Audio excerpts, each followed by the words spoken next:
Hey guys, welcome to Read It Out Loud and my first video.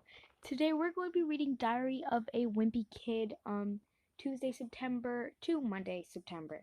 So let's just get into this. So this book was written by Jeff Kenny. Yep.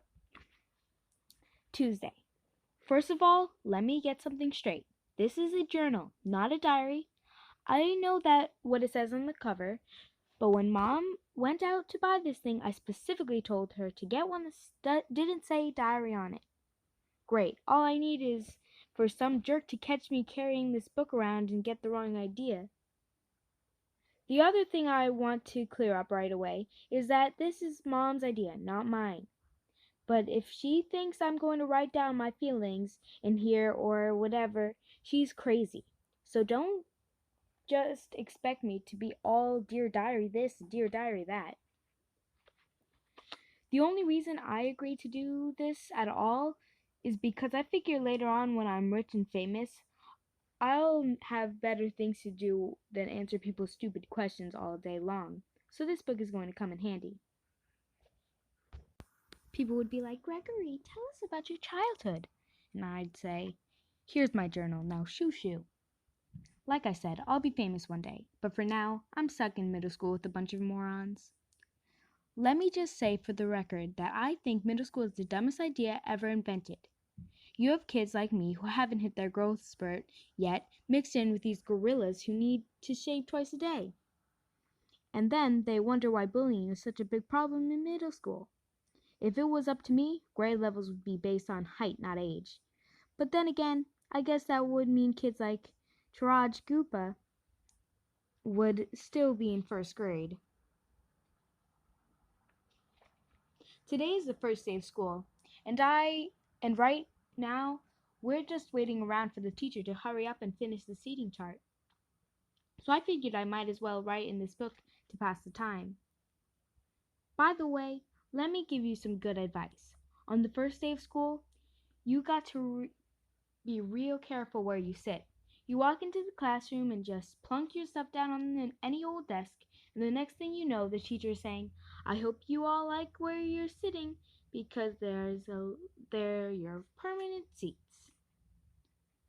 And then you find out you're sitting next to a bunch of morons. So in this class, I got stuck with Chris Hosey and in front of me and Lionel James in back of me.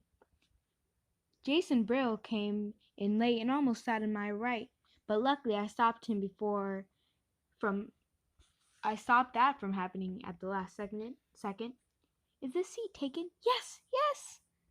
Next period, I should just sit in the middle of a bunch of hot girls as soon as I step in the room. But I guess if I do that, it just proves I didn't learn anything from last year. The girl says, Greg, would you please pass this note to Shelley? Why, certainly. Greg is a dork. Man, I don't know what it is up with girls these days.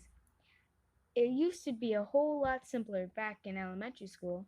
The deal was, if you were the fastest runner in your class, you got all the girls. And in 5th grade, the fastest runner was Ronnie McCoy. Nowadays, it's a whole lot more complicated.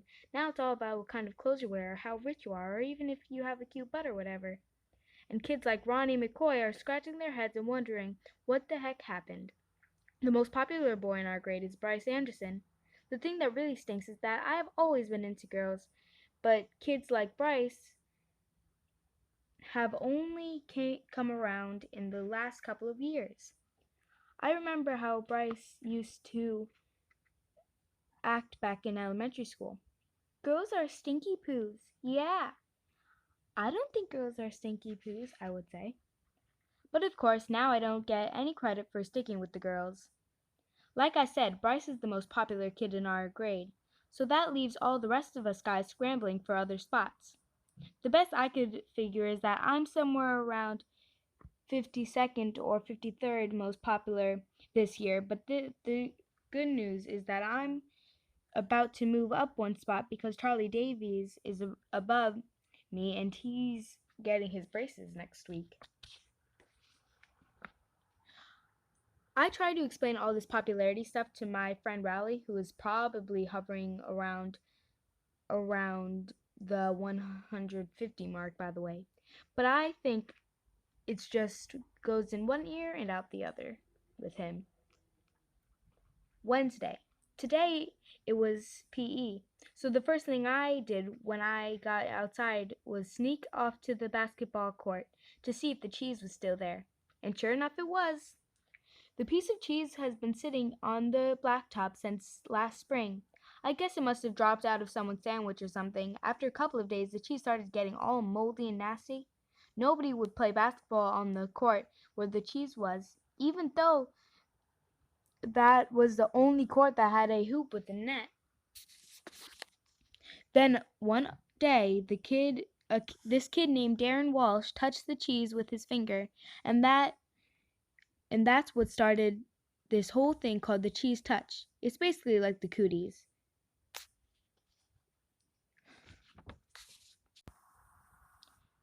If you get the cheese touch, you're stuck with it until you pass it on to someone else. The only way to protect yourself from the cheese touch is if you cross your fingers. But it's not that easy remembering to keep your fingers crossed every moment of the day. I ended up taping mine together so they stayed crossed all the time. I got a D in handwriting, but it was totally worth it. This one kid named Abe Hall got the cheese touch in April, and nobody would even come near him for the rest of the year. This summer, Abe moved away to California and took the cheese touch with him. I just hope someone doesn't start the cheese touch up again, because I don't need that kind of stress in my life anymore. Thursday. I'm having a seriously hard time getting used to the fact that summer is over and I have to get out of bed every morning to go to school. My summer did not exactly get off to a great start, thanks to my older brother, Roderick. A couple of days into summer vacation, Roderick woke me up in the middle of the night. He told me I slept through the whole summer, but that luckily I woke up just in time for the first day of school. You might think I was pretty dumb for falling for that one, but Roderick was dressed up in his school clothes and he set my alarm clock ahead to make it look like it was the morning. Plus, he closed my curtains so I couldn't see that it was still dark out. After Roderick woke me up, I just got dressed and went downstairs to make myself some breakfast, like I do every morning on a school day. But I guess I must have made a pretty big racket because the next thing I knew, Dad was downstairs yelling at me for eating Cheerios at 3 in the morning. It took me a minute to figure out what the heck was going on. After I did, I told Dad that Roderick played a trick on me, and he was the one that should be getting yelled at. Dad walked down to the basement to chew Roderick out, and I tagged along. I couldn't wait to see Roderick get what was coming to him. But Roger covered up his tracks pretty good, and to this day I'm sure Dad thinks I've got a screw loose or something. Friday. Today at school we got assigned to reading groups. They don't come right out and tell you if you're in the gifted group or the easy group, but you can figure it out right away by looking at the covers of the books they hand out. Einstein as a child, Binks says boo. I was pretty disappointed to find out that I got put into the gifted group, because that just means I get a lot of extra work. When they did the screening at the end of last year, I did my best to make sure I got put in the easy group this year. Fred picked up the book. Whew, thanks. Mama's real tight on our principal, so I'll bet she stepped in and made sure I got put in the gifted group again. Mom is always saying I'm a smart kid, but that I just don't apply myself. But there's one thing I learned from Roderick, it's to set people's expectations real low so when you end up surprising them when you practically doing nothing at all. Roderick, I want your dirty underwear off the kitchen table before I get home from work, says my dad. Later, they're off the table, and he's surprised. Actually, I'm kind of glad my plan to get put into the easy group didn't work. I saw a couple of Bink Says Boo kids holding their books upside down, and I don't think they were joking.